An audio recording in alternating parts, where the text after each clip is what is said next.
Cenjene dame, spoštovani gospodje, lepo pozdravljeni vsi, ki nas spremljate na daljavo v drugem domu Slovenskega parlamenta ob Mednarodnem dnevu žena. Preden začnemo, pa lepo prosim predsednika Državnega sveta, gospoda Alojza Kovšco, ki je tokrat izjemoma tukaj blažen med ženami, da nam ob prijetni priložnosti spregovori nekaj motivacijskih besed.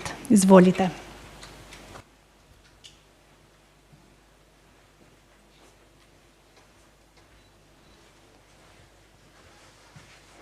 Dragi gosti, spoštovane kolegice svetnice,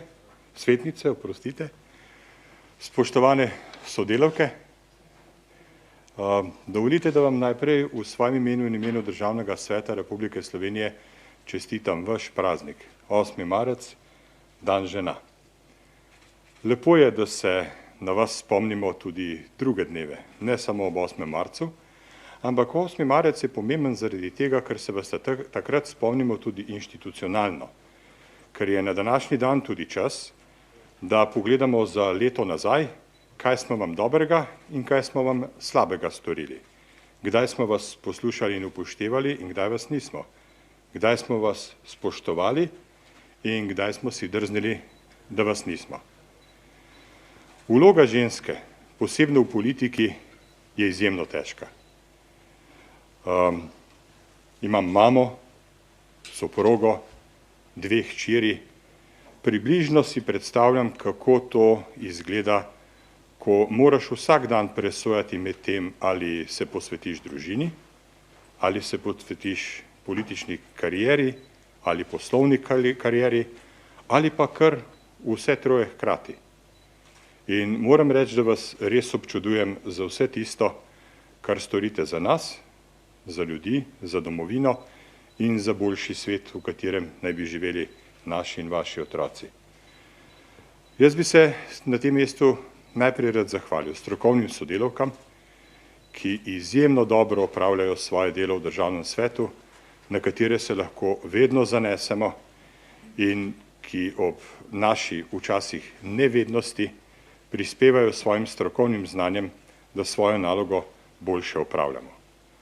Rad bi se zahvalil tudi državnim svetnicam, zaradi tega, ker so včasih v Državnem svetu glas razuma, ker znajo vse naše moške medsebojne spopade oblikovati v neko vrsto kulturnega dialoga, kjer ima kompromis prednost pred tem, da nekdo zmaga. Vaša modrost je neprecenljiva. Jaz upam, da vas tudi v javnosti opazijo tako, kot vas opazijo vaši kolegi svetniki in upam, da se bo v prihodnosti zgodilo, da bomo tukaj lahko poslušali mnenja in stališča in upoštevali način dela več žensk, kot smo v preteklosti. Sem optimist za voljo tega, ker naše kolegice svetnice s svojim primerom dostikrat zasenčijo svetnike in tudi pokažejo, kako pomembno je, da se ženske oglasijo tudi na tem podiju, ki je stičišče civilne družbe in politike. Upam, da se med nami počutite prijetno. Upam, da boste še ostale v tem Državnem svetu, tudi v naslednjem mandatu, vsaj ve osebno in še kakšna predstavnica nežnejšega spola več. In upam, da javnost pripoznava vaše delo kot koristno in pomembno. Jaz vam bi zaželel, da bi bil za vas vsak dan v tem letu vsaj delno 8. marec, da bi bile za isto delo kot moški kolegi plačane enakovredno in da bi lahko z boljšo zakonodajo, z boljšim odnosom, predvsem nas moških, združile svojo družinsko, karierno in tudi politično pot v zgodbo o uspehu. Spoštovane kolegice, spoštovani gosti, spoštovane sodelavke, jaz vam želim, da vam današnji dan ostane v prijetnem spominu in da bodo vsi naslednji dnevi prav tako polni zdravja, veselja in volje do dela, kajti skupaj lahko storimo marsikaj. Hvala lepa.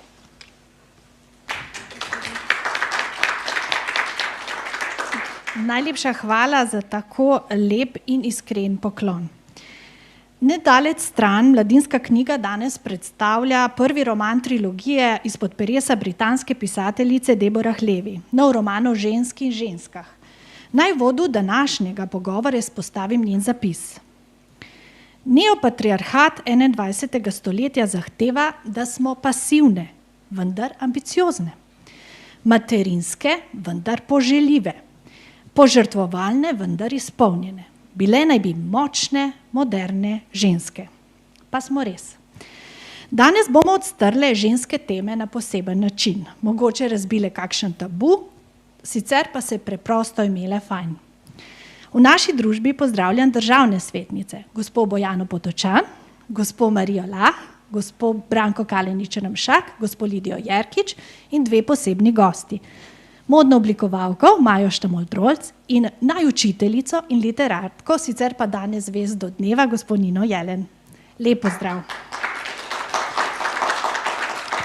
Da bomo lažje prebile let, mogoče v uvodu vprašanje za vse moje sogovornice. Kdo je vaš ženski ideal? Zagotovo je kakšna ženska, ki igra v vašem življenju pomembno vlogo, bi lahko na tem mestu izrazili javni poklon, jo izpostavili, ter seveda, čemu je tako. Gospa Štamol, izvolite. Hvala lepa in dober dan tudi v mojem imenu. Ja, jaz bom zelo preprosto odgovorila, da je to kar moja mami, ki jo danes zaradi svojih izkušenj biti mama in biti žena in biti poslovna ženska še bolj cenim. Verjetno in takrat, ko je bila še z mano, nisem znala tega izkazati. Nisem toliko cenila tega, kar cenim danes, žal je pa pokojna že 20 let in tega ne morem izraziti. Zagotovo pa z velikim spoštovanjem do nje, vsak dan v mislih z njo in se ji večkrat zahvalim, če me sliši in vidi tam gor.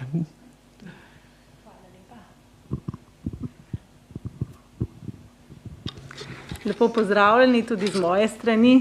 Torej, vsekakor je v mojem življenju kar nekaj žensk, ki so moje vzornice, ki so me oblikovale do tega, kar sem danes. In vsekakor lahko omenim najprej svojo staro mamo, ki je bila v različnih državah, preživela grozote vojn. Kljub temu pa je bila en tak simbol stabilnosti, živela je z nami in vem, da kadarkoli se je karkoli dogajalo, nikoli ni bilo kaj takega, kar bi njo iztirilo, da tako rečem. To je pač ena ženska modrost, ki je bila v njej, čeprav ni bila izobražena, ampak vendar je bila en tak stabilnost moje družine. Tudi druga babica, ki je živela v Ameriki in se je potem preselila k nam, v Slovenijo, mi je zelo blizu z njenimi zgodbami, ki jih je prepovedovala, z njenim načinom drugačnega življenja, ki ga je prinesla k nam. In seveda tukaj moja mama s svojo brezpogojno ljubeznijo, ki jo danes skušam vračati v čim večji meri. In pa seveda moja tašča, ki je tudi žal že pokojna, z njeno zelo nesebično vlogo pri varstvu in skrbi za moje otroke, tako da lahko rečem, da sem bila srečna, da sem imela tako močno žensko ekipo v svoji družini. Hvala. Torej, da bi prav izpostavila neko žensko v zgodovini, ki bi mi dajala neko smer, neko pot v razvoju, jo pravzaprav zelo težko.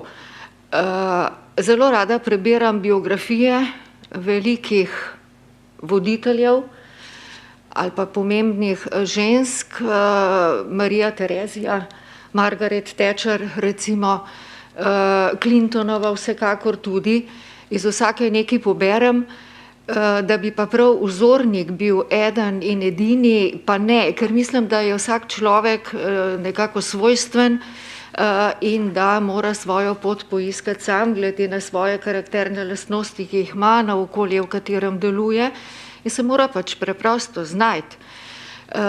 Mi je pa šlo kar malo na smeh ob mojih predhodnicah, ki so izpostavile mame in babice, Tudi jaz sem imela babico, ki bi jo rada izpostavila. Imela je 12 otrok, ko je ostala sama, je bilo 10 živečih, pa je kljub temu vse pripeljala do poklica. Pa ne samo to, vodila je izjemno veliko posestvo, ki je ostalo tako veliko, pa ne samo to, svojo avtoriteto je ohranila tam do 80. leta. Tako da me gane to še danes, ampak tako to je. Vredno enega aplavza, ne?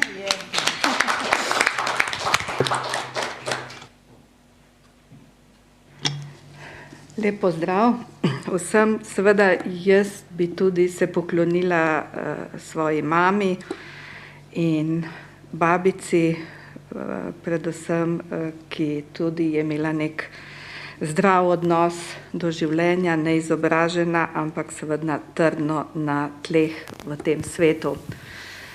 Če smo pa že začeli se pogovarjati tudi nekoliko širše in Marija je omenila knjige, jaz se seveda tudi profesionalno ukvarjam z književnostjo, sem profesorica na Filozofski fakulteti in bi omenila eno avtorico, ki je meni blizu in zelo malo poznana v evropskem kontekstu.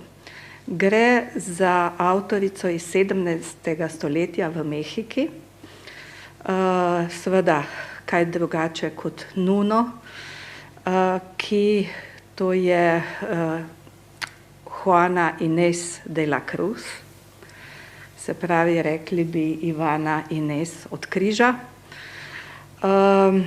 Ženska, ki je imela neizmerno intelektualno lakoto in ki seveda ni drugače vedela, kako naj pride do znanja, kot da vstopi v samostan.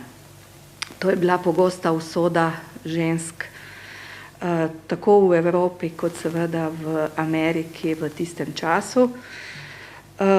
Ampak ne samo to, torej seveda je sama prišla do znanja, ženske takrat niso imele vstopa na univerze, niso imele pravice do izobraževanja in napisala je izjemno veliko število in tudi kakovostne poezije.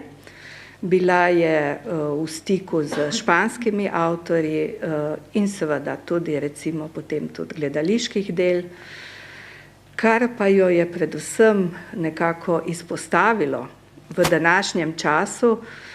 Drznila si je kritizirati pridige nadškofa mehiškega in sicer javno v pisni obliki, kjer je izkazala vso svojo intelektualno moč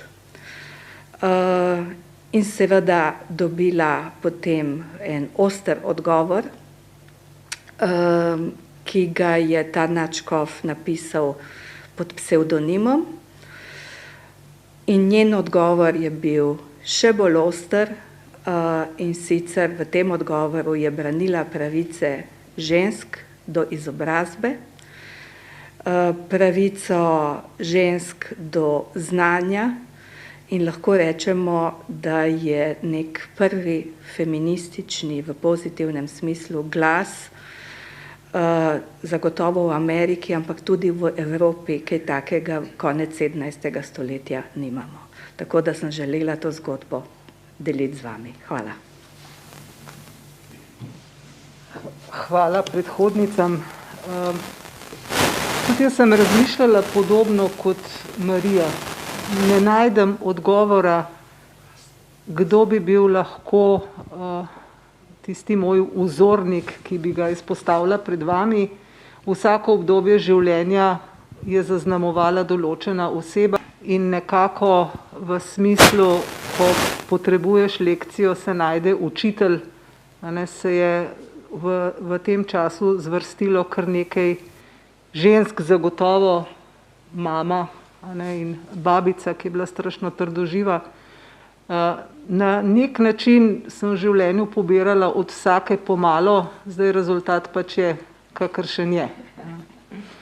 Sem pa v razmisleku se spomnila pa osebe, pa zanimivo, da mi je prišla ona na misel, ki kljub temu, da je precej mlajša od mene, na nek način od malega vztraja na svojih stališčih, zelo zgodaj borka za pravice živali, pa vegetarijanka, pa veganka, zelo rada udeležena v prostovoljskih aktivnostih, pomaga tudi beguncem, na primer.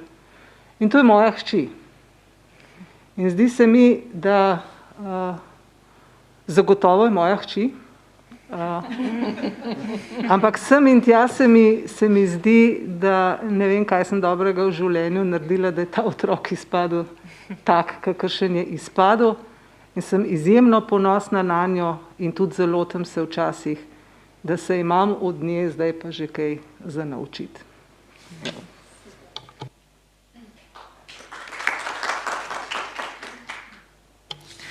Ja, tudi jaz sem razmišljala, tako kot moje predhodnice, o svoji mami. Moja mami je bila v bistvu samohranilka, z očetom sta bila ločena in je sama vzgajala naju z bratom. Imela je precej težkih trenutkov v življenju, ampak je vse to tako pokončno prenesla in ponosno preživela in naredila take fajne stvari in še celo uživala v svojem življenju, da mi je res en tak za vzor. Pa tudi babi, moja tašča, ki me pri mojih 40 letih še vedno silita, da naj jem veliko solate, pa se topel oblečem, ne? Ampak sta obe eni taki ljudski osebi, topli, z enim takim optimističnim pogledom na svet, tako prijazni do vseh ljudi, sprejemata vse vrste ljudi okoli sebe, tako da to je to.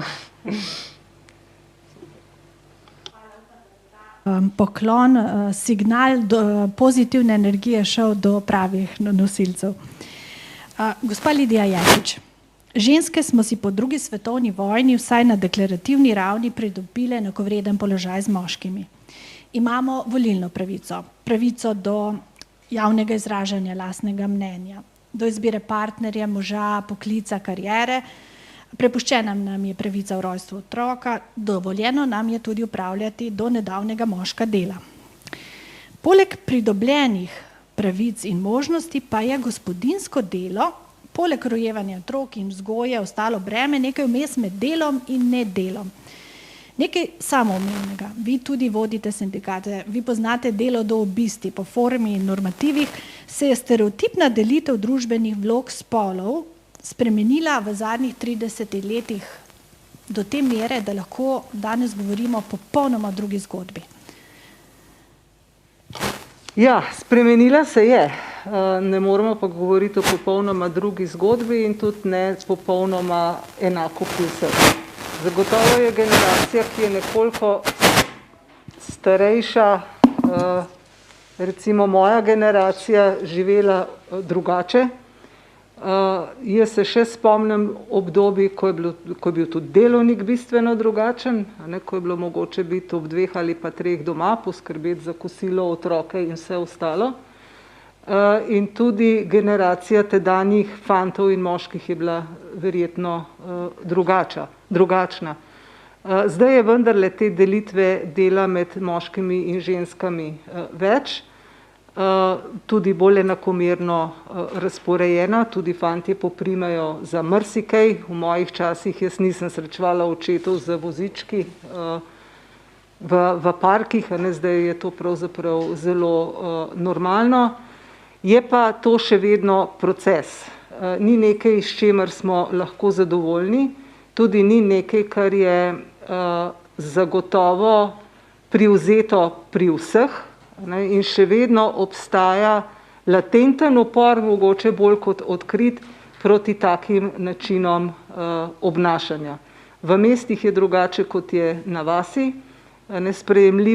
Sprejemljivost je sicer večja, tudi moški to priznavajo. Moram pa reči, da se recimo zlasti v situacijah, ko se pogovarjamo o plačilnih vrzelih, to se pravi o neenakem plačilu med moškimi in ženskami, zelo pogosto srečujem z moškimi, ki ta problem zanikajo. da ne obstaja, da to zagotovo ni resnica, da ni razlik med moškimi in ženskami, znajo postreči tudi s primerom, a ne, da sodelavka opravlja enako službo in ima enako plačo in enostavno se nočejo pogovarjati o teh razlikah. Tudi mislim, da če bi bilo več odločevalcev žensk, da bi bile te razlike še bolj opazne, a ne, ker je pa več odločevalcev moških, pa te teme enostavno ne pridejo na dnevni red. Čaka nas še veliko dela, je pa res, da se je v zadnjih 30 letih stvar precej spremenila, a ne, tudi področje enakih možnosti ima več prostora in tudi ravnanja so vedno bolj prijazna, obema spoloma enako, a ne, bom tako rekla. Hvala za kritiko in tudi spodbudne misli. Magister Marija Lah, zasledila sem analizo, v kateri ženske ostajamo v pogledu ženstvenosti bolj v kontekstu pridnosti, ubogljivosti, uslužnosti, prijaznosti, plahosti, zadržanosti in nasmejanosti. Spremembe se dogajajo, prerojevamo se in rojevamo osvobojene in neodvisne ženske, pa vendar še vedno v določenih konkretnih okoliščinah bolj kot objekt, ne subjekt. Tudi gospa Jerkičeva je omenila zatiskanje oči. Se strinjate s to tezo? Kaj bi se v bistvu moralo spremeniti v naši družbi, da bi bila ta pričakovanja drugače? Je to sploh potrebno, sprašujem? Kako gledate na feminizem? Je to prava pot za bolj enakopravno obravnavo med moškimi in ženskami, ker namreč vse več žensk je danes celo kritični do tega, zagovarjajo tako imenovan antifeministični oziroma seksistični pogled? Jo, to je kar kompleksno vprašanje, bi lahko kar cel dan porabile za tole diskusijo, ampak če se zdaj navežem na te atribute, ki ste jih naštela. Zdaj okrog teh atributov je tako, da je verjetno zelo težko ženske vsega sveta postaviti na skupni imenovalec, ker so razlike v kulturah različnih narodov zelo, zelo velike. Pa če se mogoče osredotočim bolj na tale naš del Evrope, potem bi rekla, da bi se za to tezo teh atributov strinjala predvsem v dveh alinejah, to je v pridnosti in v prijaznosti. Težko bi rekla, da je ubogljivost naša vrlina ali pa značilnost, pa tudi uslužnostne, plahost še manj, zadržanost čedalje manj, nasmejanost tudi, vendar ne nasmejanost kar tako, da bi bili nekomu zaradi te naše nasmejanosti všeč. Bi pa dodala nekaj atributov, sem prav razmišljala, ko sem prebirala ta vaša vprašanja, pravzaprav kaj pa odlikuje neko slovensko ali pa evropsko žensko. In sem prišla do tega, da je to brez dvoma pridnost. Pridnost je zagotovo naš atribut, slišali smo že, priden si doma, priden si na poti, hitiš, usklajuješ, vztrajnost brez dvoma tudi, ker če vztrajnost ne bi bil naš atribut, potem danes mi zagotovo ne bi sedeli tu, kjer sedimo, pa ne samo mi, še mnogo, mnogo drugih žensk na podobnih, višjih, bolj odgovornih položajih. Odgovorne zagotovostjo in vso suverenostjo trdim, da vsa dela, odločitve sprejemamo za drugo obliko odgovornosti kot moški svet. Zavedamo se posledic svojih dejanj in zato vse pretehtamo. In kolikor si starejši, to lahko sodim zdaj po sebi, toliko je ta stopnja odgovornosti višja, ker imaš veliko več izkušenj, veliko več znanja, širši pogled in točno veš, kaj za svojimi odločitvami lahko povzročiš ali pa ne povzročiš.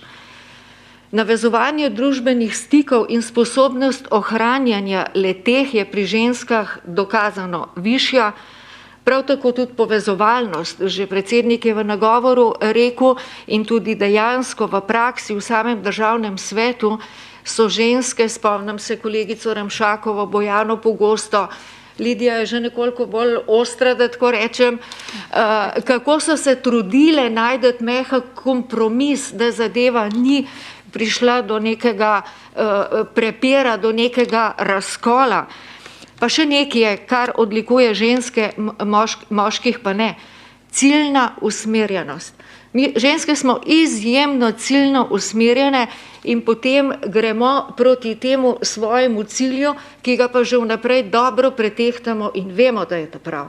Zato ga tudi znamo zagovarjati, znamo slediti, pa tudi doseči. Zdaj, kar se pa feminizma tiče, to je pa ena zelo zakomplicirana zadeva, stara že kolegica Ramšakova praktično rekla 3-4 stoletja praktično, ne. Zdaj novejša zgodovina govori nekje o 2 stoletjih. Teh feminizmov kot gibanje je več vrst, ne.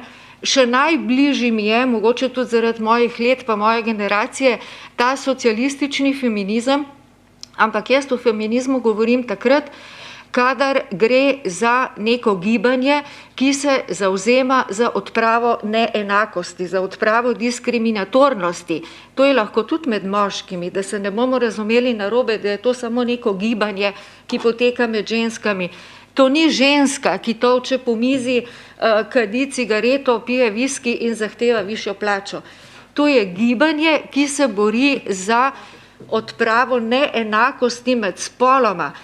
Če ste poslušali našega kolega, ne bom ga imenovala, ker verjetno se tole snema, na zadnji seji Državnega sveta, on se je boril za moško enakopravnost.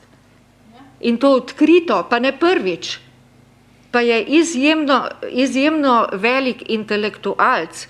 To se pravi, da tudi ženske v tej naši borbi po enakopravnosti moramo le tehtati, da obdržimo in zadržimo moške take, kakršne imamo radi moške, ne pa, da iz njih delamo neke druge moške, ki pravzaprav v tem svetu ne bi nič pomenili.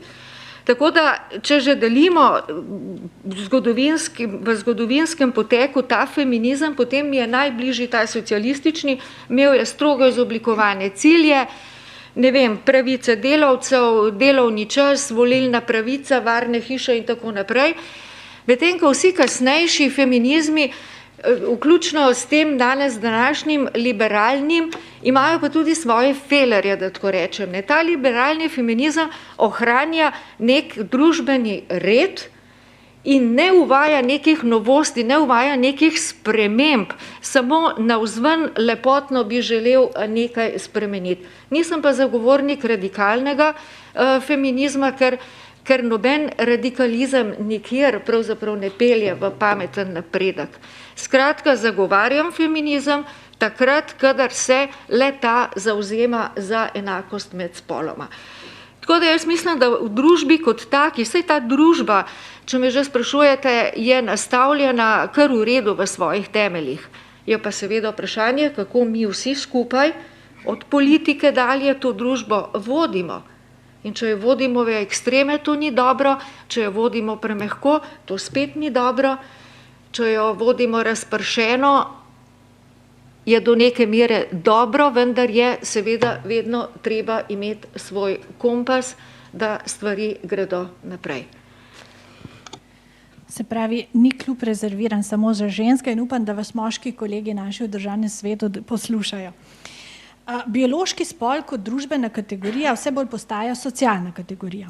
Normativ žensko zajema področje materinstva, gospodinjstva, po drugi strani pa se od žensk pričakuje, da imamo kariero, da smo izobražene in da skrbimo za svoj zunanji videz.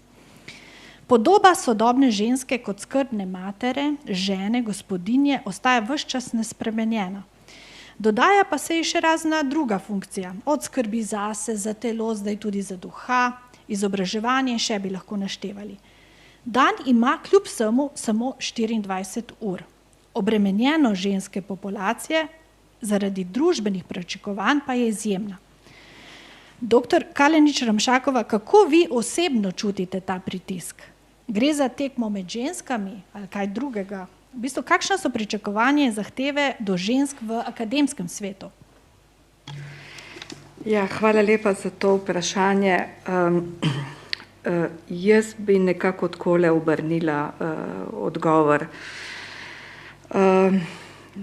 Na univerzi študira veliko žensk, diplomira več žensk.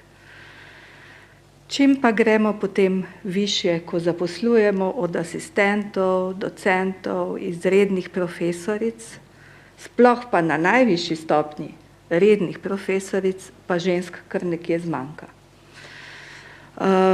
Ostanejo seveda nekako razpete med raziskovanjem, poučevanjem, družino in to niso lahki kompromisi, plus vse tisto, kar ste prej našteli, pričakovanje družbe, prijaznost, spodbudnost, skrb za starše, skrb za otroke.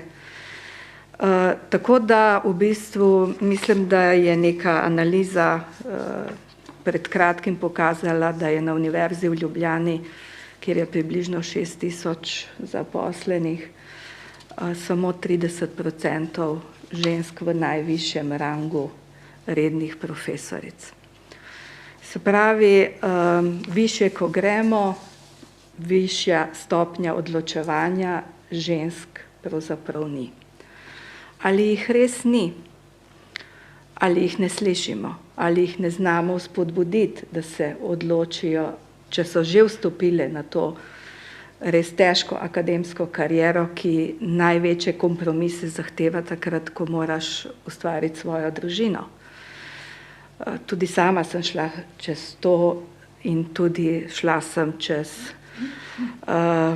odrekanja, da sem pač za pisanje doktorata morala iti v tujino, ker doma pač ni bilo mogoče, imela sem podporo moža. Absolutno to drugače ni mogoče, ampak ko sem se vrnila po 3 mesecih, mi je hči rekla teta. Seveda danes se ona tega ne spomni, ampak meni je seveda to bo ostalo do smrti v spominu. In to so hudi kompromisi,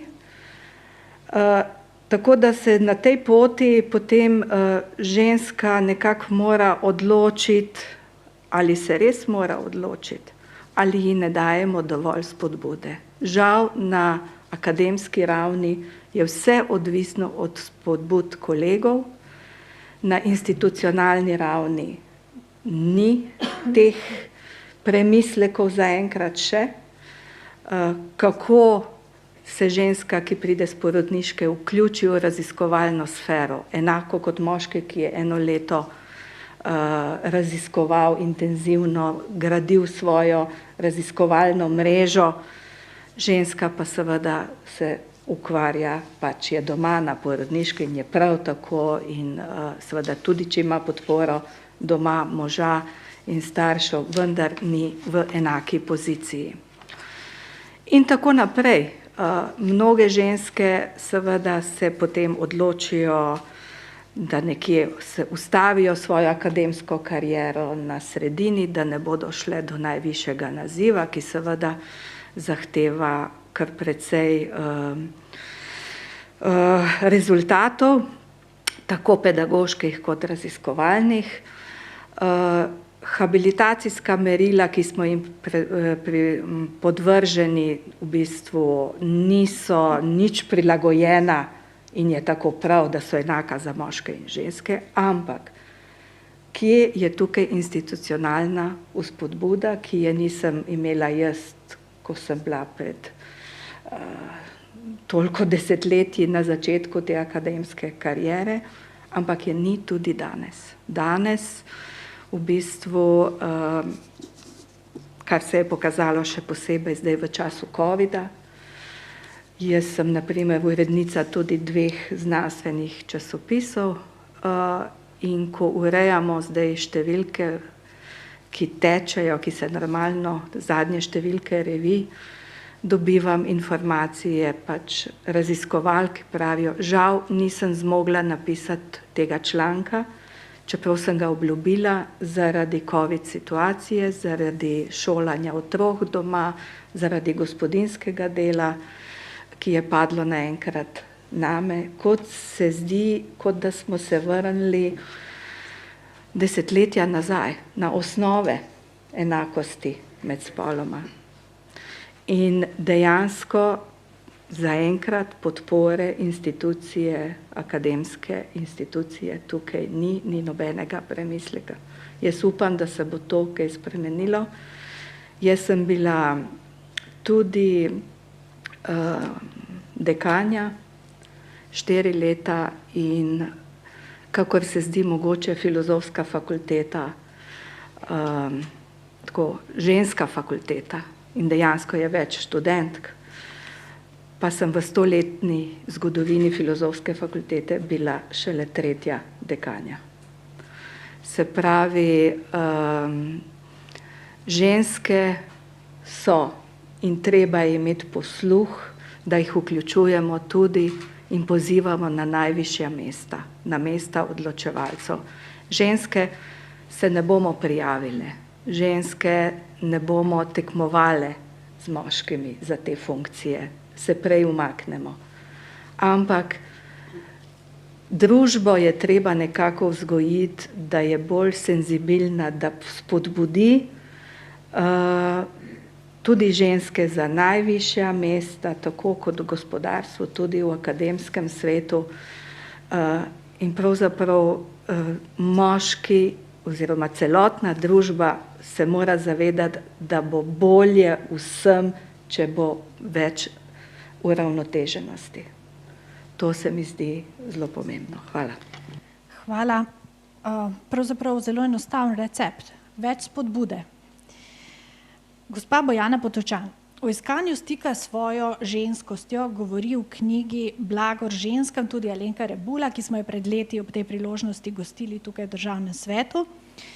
Pravi, da je v ženski skrita naravna in neudomačena moč, ki pa je lahko živi le, če se za to zavzame vsem svojim bitjem. Izvorno vsak uresničen moški išče to arhetipsko divjo žensko, kot se zanimivo izrazi omenjena avtorica. Ta divja ženska ne prebiva v glavi, ampak v drobovju, v jedru svoje ženstvenosti. In v uvodu smo vse izpostavile, prababice, babice, matere, hčere, ne? Ta dediščina divje ženske lepo potuje.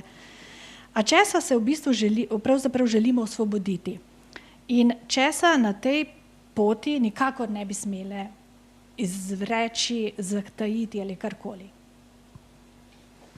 Hvala lepa za to vprašanje. Torej, gospa Alenka Rebula je vsekakor ženska z veliko začetnico, kar smo lahko spoznali tudi v kontaktu, ko je prišla k nam v Državni svet. Torej, vsekakor je ta njena misel, ki ste jo povedali v uvodu, zelo pomembna, ne? Kaže na to, da mora ženska v sebi odkriti vse te svoje temine, vse svoje strahove, vse svoje rane, vse to poceliti in šele takrat, ko vse ta področja v sebi raziščeš, vidiš, jih osvetliš, jih daš na plano, v bistvu lahko postaneš celovita. In ko postaneš celovita, seveda si v stiku s svojim jedrom, s svojim bistvom, kot ženska seveda s svojo ženskostjo. In vsekakor verjamem, da je kvaliteten odnos mogoč predvsem takrat, kadar ženska takšna je, ko nima nekih bergel, da tako rečem, da živi svoje življenje, da živi svojo ženstvenost.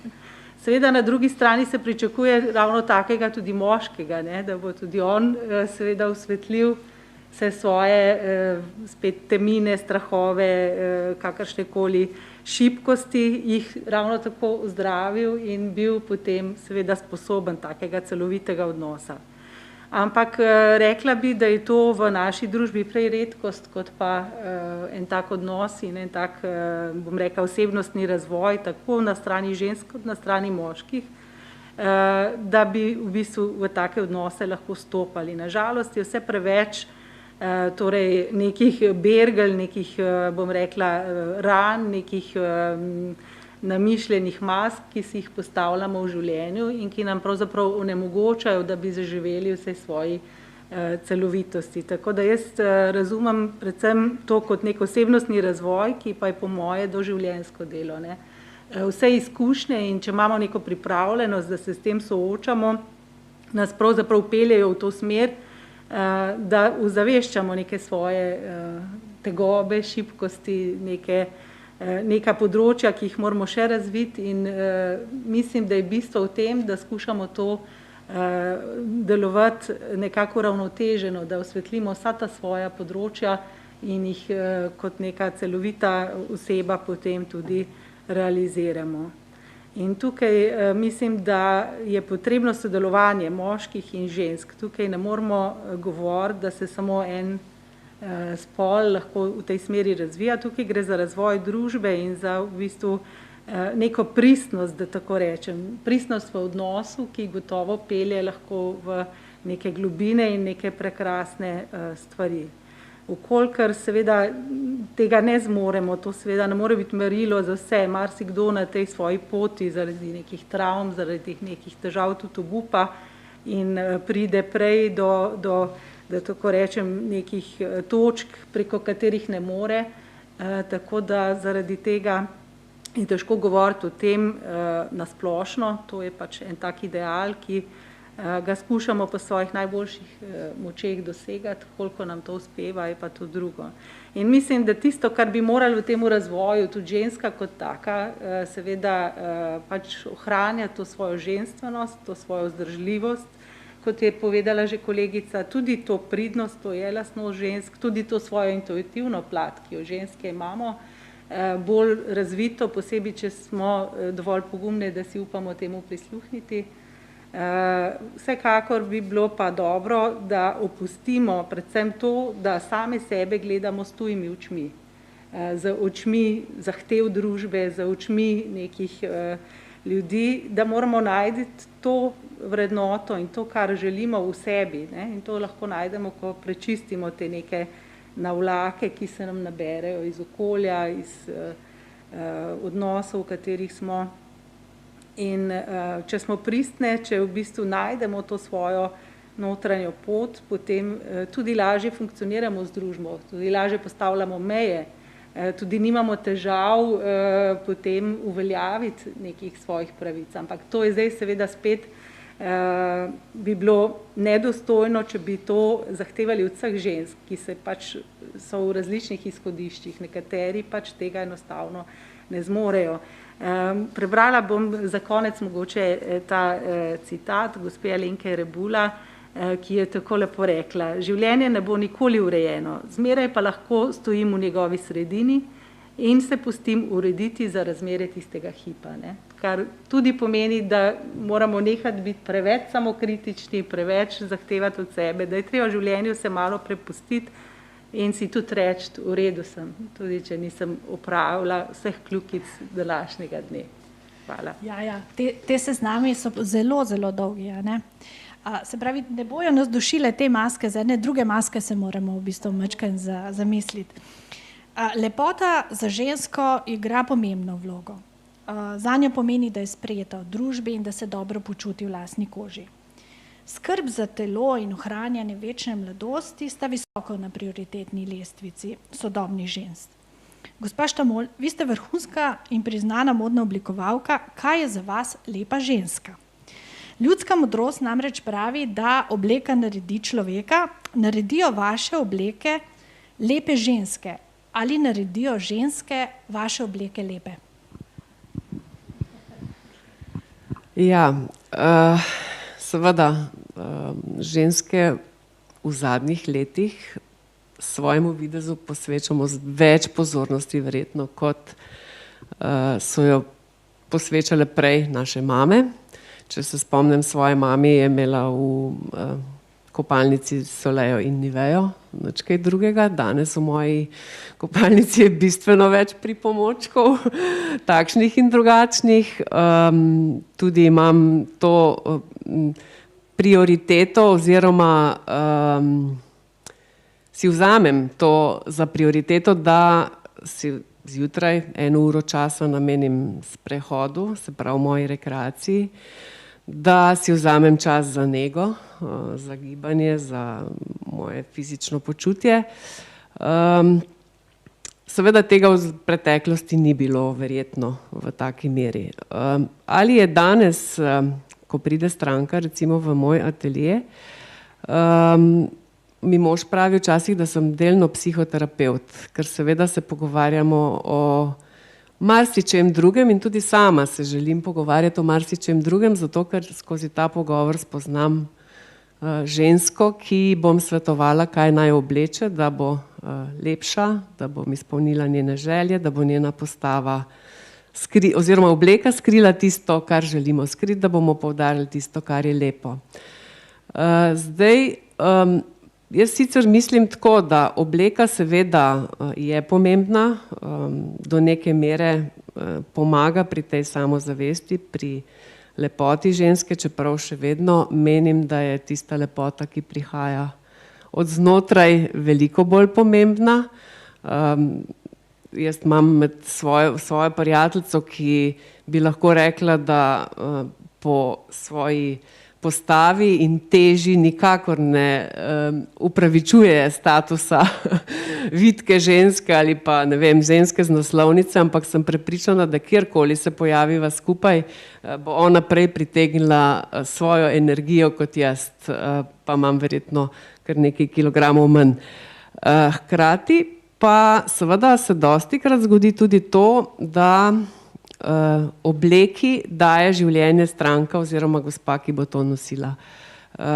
Ne malokrat se v mojem ateljeju zgodi, da kakšna obleka dlje časa visi na obešalniku in se včasih moje sodelavke hecajo, da imajo oblečiti to, zato ker takrat bodo hotele to obleko imeti vse.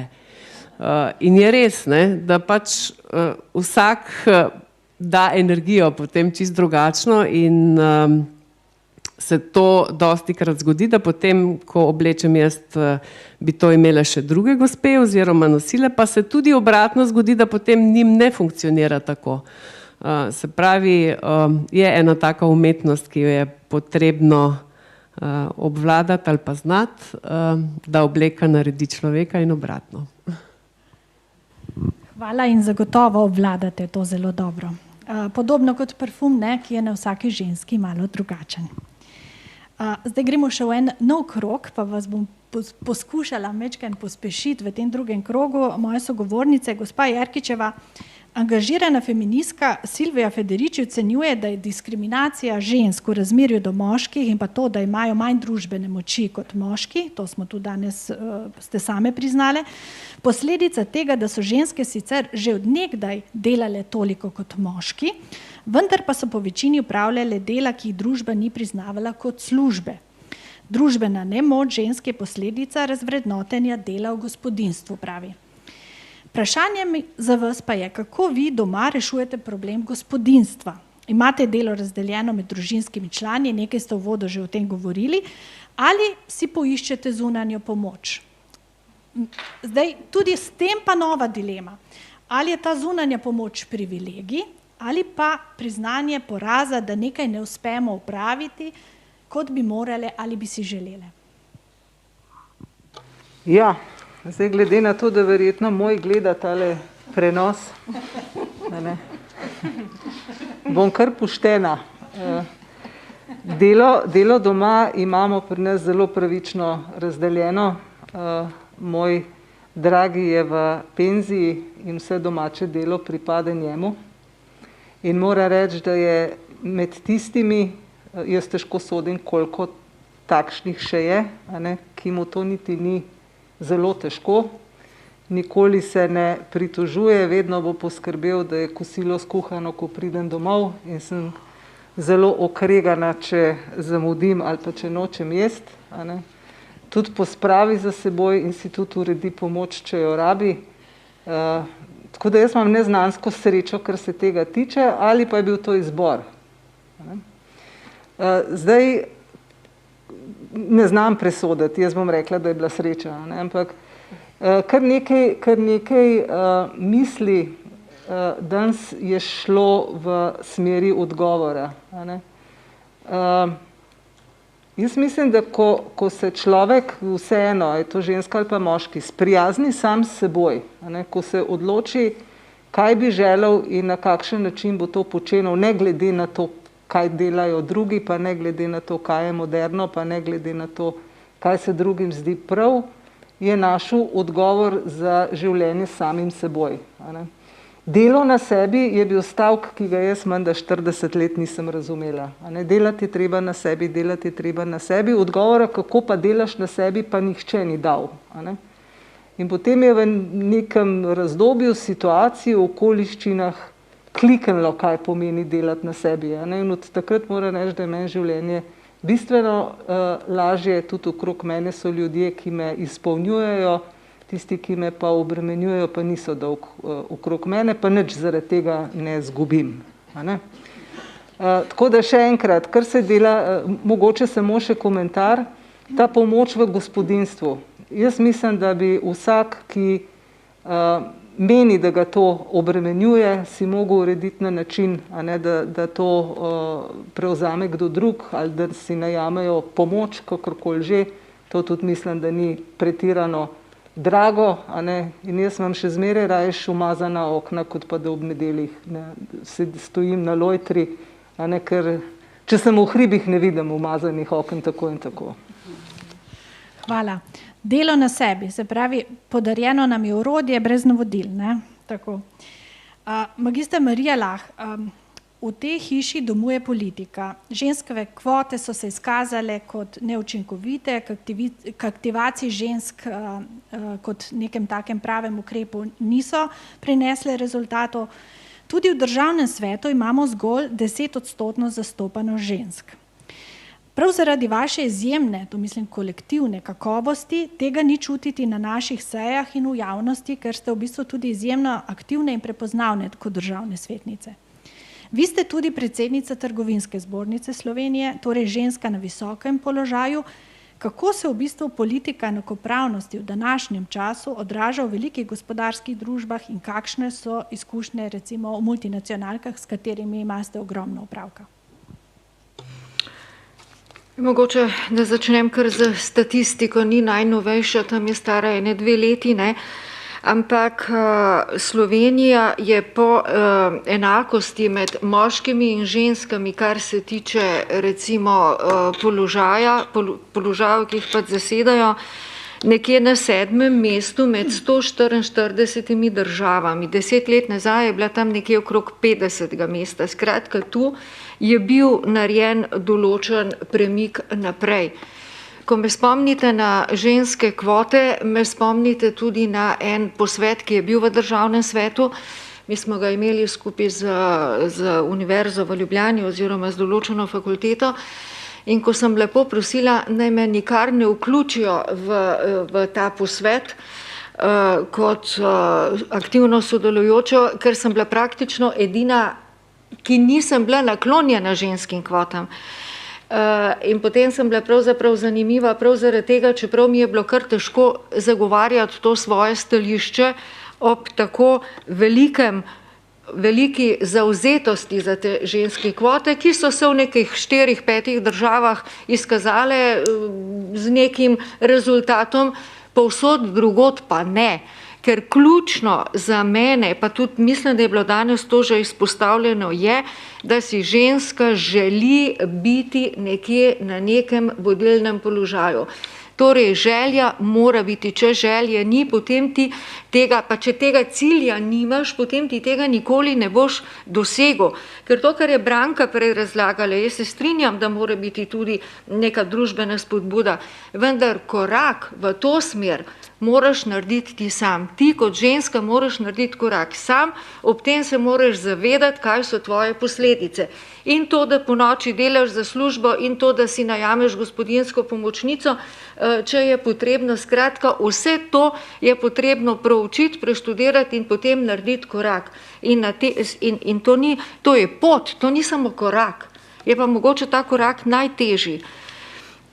In ko se danes pogovarjamo tudi o oblekah, a veste, te moje spomini, jaz sem bila nekje 20 let v upravi velike družbe, pa edina, pravzaprav nisem bila edina ženska, bila je še kolegica, ki je vodila finance, ampak če se spomnim najinih oblek, še posebej svoje, ker sem bila relativno mlada, ko sem se usedla na ta stol, Jaz sem nosila hlačne kostime, pa še kravato zdraven, če je bilo treba, zaradi tega, da sem izgledala bolj moško, ne?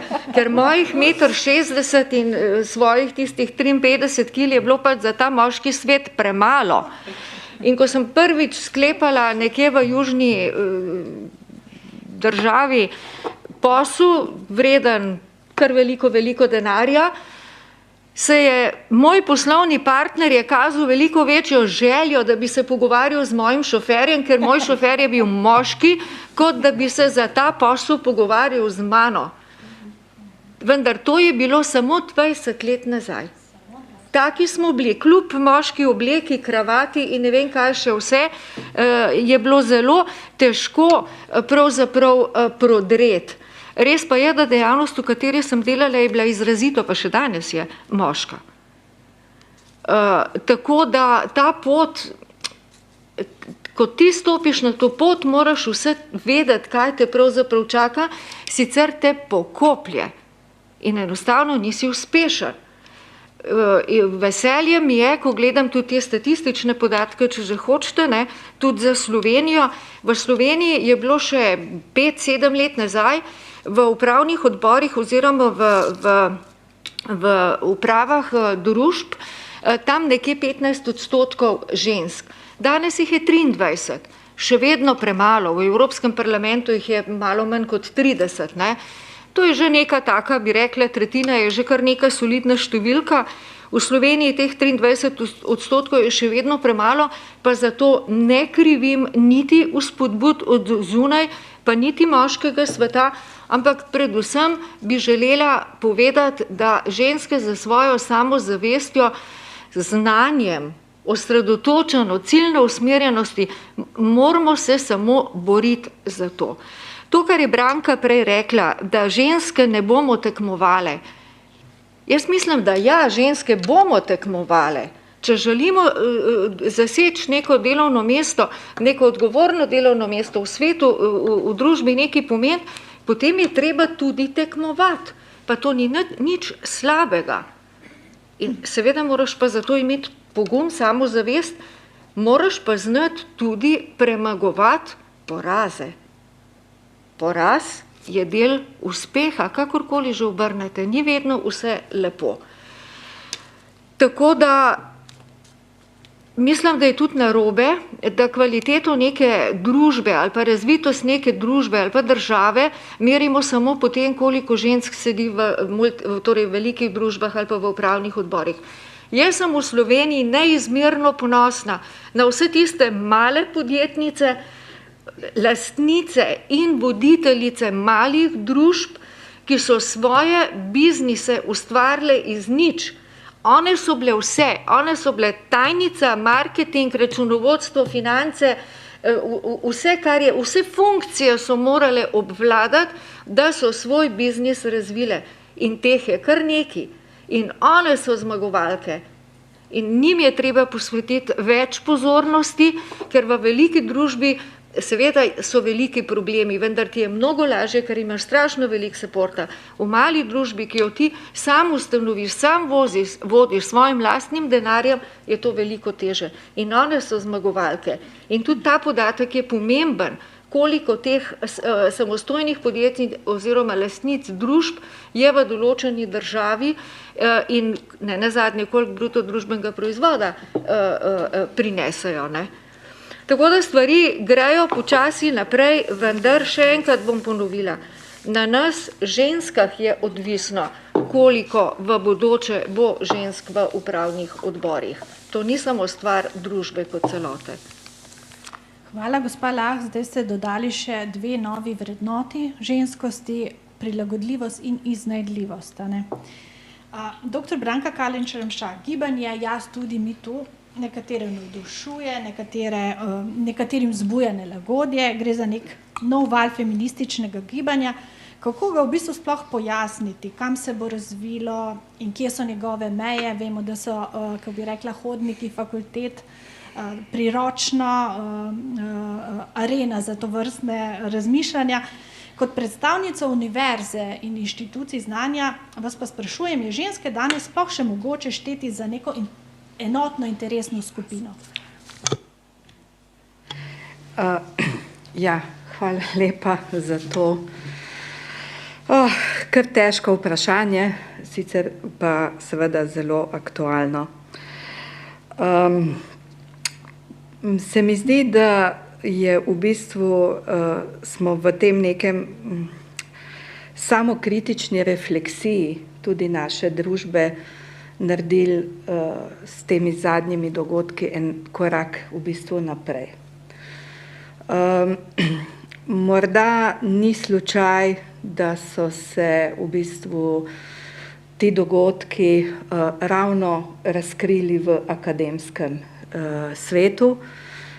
Nikakor pa, torej zagotovo vem, da to ni samo problem akademskega sveta, ampak celotne naše družbe in v gospodarskih družbah povsod, verjetno tudi na vseh drugih inštitucijah.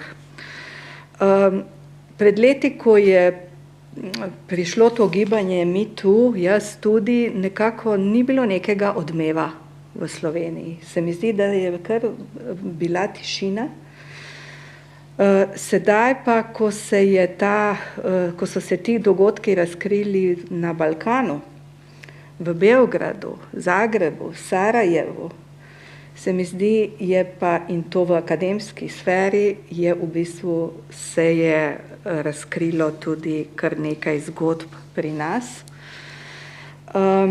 Čeprav moram reči, da ko od blizu pogledam te zgodbe, se mi zdi neverjetno, tudi na naši fakulteti, da je kar nekaj časa se za to vedelo, pa se ni nič ukrepalo in da po spletu nekakih okoliščin zunanjih je v bistvu ta zgodba prišla na dan, zdaj še zgodbe na AGRFT. In kot slišim, so se ženske tudi tu nekako samo organizirale, mlade, preko različnih organizacij in zagotovo to ni konec teh zgodb. O tem se moramo začeti javno pogovarjati. Imam neizmerno spoštovanje do teh žensk, ker gre pravzaprav samo za ženske, ki so razkrile svoje hude travme javno, nekatere samo v anonimizirani obliki, pa vendar. In pravzaprav premaknile so torej goro, ki je bila v naši družbi zacementirana, zabetonirana. In ne gre samo za v bistvu to nadlegovanje, spolno nadlegovanje, ampak gre tudi za psihično nadlegovanje. Tega je ogromno, pa ne samo v akademskem svetu. Tudi sama sem bila nekako deležna pred nekaj leti tega psihičnega groznega pritiska in nadlegovanja. In mislim, da je potrebno začeti o tem govoriti, da moramo vse te stvari nekako ponotranjiti, od njih razmišljati in si narediti torej lepši svet, lepšo družbo. Od vsakega od nas je odvisno, kako se bomo s kolegi, s kolegicami pogovarjali, kakšen odnos bomo imeli do sodelavcev, kakšen odnos bomo imeli do svoje družine, do nadrejenih, do podrejenih. In vse skozi moramo o tem v bistvu razmišljati, govoriti, biti pozorni in z majhnimi koraki priti do boljše družbe. Jaz mislim, da druge poti pravzaprav tukaj ni. Hvala. Ženske torej moramo spregovoriti, prav pa je, da nam tudi družba prisluhne. A ne? Velika borka za enakopravno pravno oziroma finančno obravnavo ženske je bila tudi nekdanja vrhovna sodnica ZDA, Ruth Bader Ginsburg. Namreč do leta 1974 ženske niso mogle prosto razpolagati s svojim denarjem, čeprav so ga same zaslužile. Na splošno je bilo v bistvu skoraj nemogoče, da bi ženske dobile kreditno kartico ali posojilo brez soglasja svojih mož. Opozarjam zato, ker je to manj kot 50 let nazaj. Ona je bila v bistvu igrala tle pomembno vlogo, takrat je bila tudi mlada odvetnica. Tudi vi ste odvetnica. Je finančna neodvisnost žensk ključ do njene osvoboditve? So ločeni računi nuja ali dogovor med zakoncema? Tudi danes vemo, da nekdo zasluži manj kot drugi. Je lahko ta občutek manj vrednosti oziroma več vrednosti razlog za razhajanje? Ja, hvala lepa za to vprašanje, ki mislim, da je kar pomembno in tudi zadane v srž neke neodvisnosti tudi žensk. Morda najprej moja izkušnja, ko sem začela kot odvetnica, pred 30 leti kot mlada odvetnica sem najela eno majhno pisarno, se usedla in čakala, da pride prva stranka. Ne. To so občutki, ki vsekakor so mešani in ko so prišli prvi ljudje, so bile to sladke skrbi. Ne. Dokler nisem prišla na sodišče, kjer sem imela občutek, da moram to svojo mladost, takrat in neizkušenost preupiti z nekim, bom rekla, slogom in seveda sem potem domov prihajala utrujena, ko mi se spočila do naslednje porcije, dokler nisem nekega dne slučajno videla enega mojega posnetka, kjer sem potem rekla, no sej tole pa lahko malo ustavim konje. Ne. Dejansko imaš tisti notranji občutek, da si veliko bolj mil in negotov, kakor je bilo potem tista dejanska slika. In tako lahko rečem, da to odvetništvo je ena taka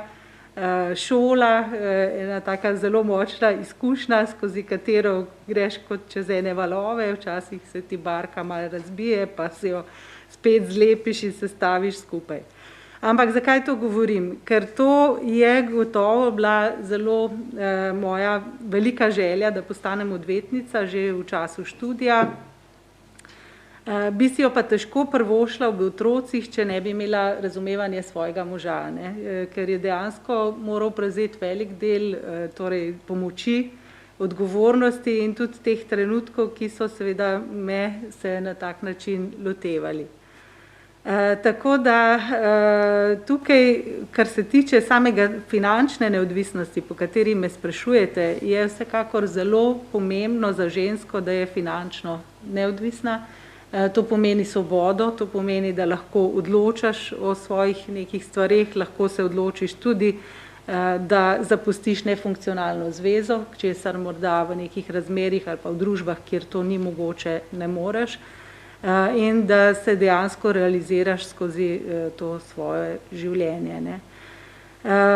Tako kot ste povedali, vse te pravice žensk so pravzaprav relativno mlade, ne? Tudi volilna pravica, če pogledamo, tudi ekonomske pravice, tudi odvetnice smo šele neka noviteta, dolgo časa ženske niso imele sploh dovoljenja, da bi lahko postale odvetnice, to so bile vse bolj pridobitve potem povojnega obdobja in v nekem tem prvotnem obdobju so bili odvetniki v glavnem moški, ravno zaradi te neke svobode, negotovosti in tako kot je prej omenila kolegica Marija, te večfunkcionalnosti. Tukaj je poleg strokovnega dela seveda še delo menedžerja in delo, da najdeš si delo, da plačaš položnice, v bistvu imaš delo na različnih nivojih.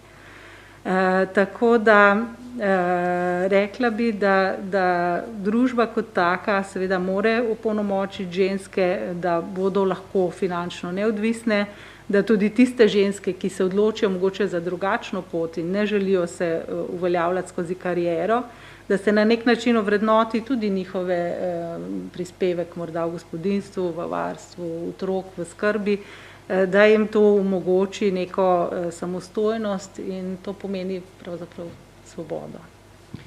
Hvala lepa. Če parafraziram rek, da za vsakim uspešnim moškim stoji uspešna ženska, bi lahko rekli, da za vsako uspešno žensko stoji uspešen moški. Federičijeva gre do skrajnosti, da bi v bistvu ženskam pripadala neka gospodinjska odškodnina, ker namreč gospodinje nimajo nikoli dopusta. Jaz bom pa, gospa Štamol, vas bolj vprašala z vidika teh gibanj, ki smo jih omenili, feminističnih, je kapitalizem pogoltnil feminizem in ga naredil za modo. Vivienne Westwood, njene modne revije so razvpite sporočila in to, kar se dogaja od protestiranja, mogoče kakšen komentar? Ja, jaz ne bi se čisto povsem strinjala. Jaz mislim, da je seveda tudi zelo odvisno, koliko si ženska sama izbori tega. Oziroma bom se navezala spet na svojo družino in svoje izkušnje. Jaz sem odraščala na kmetiji, kjer je bil zaposlen samo oče, mami je bila doma, se pravi gospodinja. Ampak kljub temu je bilo delo razdeljeno. Tati je hodil pač v službo, mami je skrbela za gospodinjstvo, midva z bratom sva imela to obveznost, da skrbiva za uspeh v šoli. Vse ostale stvari smo si delili skupaj. Ni bilo zdaj deljeno na moško, žensko. Delo na kmetiji je bilo pač za vse enako popoldne in v prostem času, oziroma izven teh obveznosti, ki smo jih sicer imeli. Če zdaj pogledam na svojo družino, ravno tako ne morem reči, da je spet strogo deljeno, neka opravila samo ženska, gospodinjstvo in da bi izpostavljala zdaj posebej feminizem. Pri nas si delo delimo, ni razlike, kaj počne moj mož, kaj delam jaz. Moje delo kot oblikovalka je ravno tako cenjeno kot njegovo delo, ki je ekonomist, ampak seveda s to razliko, da je moje delo bistveno manj plačano kot njegovo. Včasih sem res, ko sem bila še mlajša, imela ta občutek manj vrednosti, da manj doprinesem v gospodinjstvo oziroma v nek skupni prihodek. In me je mož sam potolažil, da delam po svojih najboljših močeh, se pravi prispevam, kolikor je pač moje delo cenjeno in plačano. Nisem te sorte, da bi zelo veliko protestirala in to zdaj, jaz sem zadovoljna tako, kot je. Seveda pa ne vem zdaj, ali imam srečo, kot je rekla gospa Jerkič, z možem, ali imam razumevajočega moža, ali pa sem si preprosto to izborila sama. In zaslužila. Še zadnje vprašanje za našo gostjo, gospo Jelen. Profesor dr. Mladen Dolar je včeraj v intervjuju izpostavil korona fatig, utrujenost korone za celotno družbo. Kriza, ki nas je v bistvu kot orkan zadela pred enim letom, je na nek način odprla mnoge nezaceljene rane iz preteklosti in ženske moramo spet znova oddelati levji delež. Tudi o tem je govoril. Mene zanima, kako vi komentirate to.